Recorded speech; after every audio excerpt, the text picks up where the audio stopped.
Suppose बच्चे को gym तक लिखना आ गया है, या चे है खे तक लिखना आ गया है, या फिर उससे आगे आ गया है, तो हमने उसको किस तरह एक पेज काम और एक पेज रिवीजन कराना है। तो आप लोग में देखिए कि किस तरह हम लोगों ने काम कराना बच्चे को। काम इस तरह कराना है कि आपने जिस तरह एक पेज खोला, और करना ये है कि आपने, ये मेरा तरीका है, कुछ स्कूलों में, इस स्कूल्स वगैरह में इसी तरह करवाया जाता है, कुछ में डिफरेंट तरीके से कराया जाता है। मैं घर में एज अ होम स्कूल अगर आप कहें, तो मैं होम स्कूलिंग में अपने बच्चों को इसी तरह कराती आई हूँ।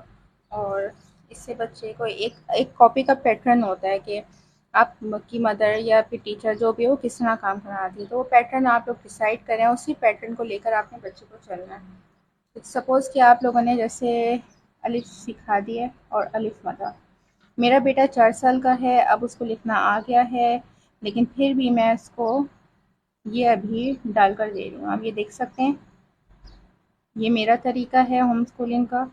ये देखें, ये हो गए। अब यहाँ से जी, जीम हो गए 4। ठीक है, अब हमने बनाना है दाल। अभी मैं उसको एक सीक्वेंस में ला रही हूँ, तो एक महीना नहीं, 2 हफ्ते हो गए मैं इसी सीक्वेंस से इसको काम करा रही हूँ, ताकि वो रवानगी आ जाए। तो मेरे 1 हफ्ते 2 हफ्ते लगातार करने से ये है कि बहुत ज़्यादा प्रोग्रेस आई है।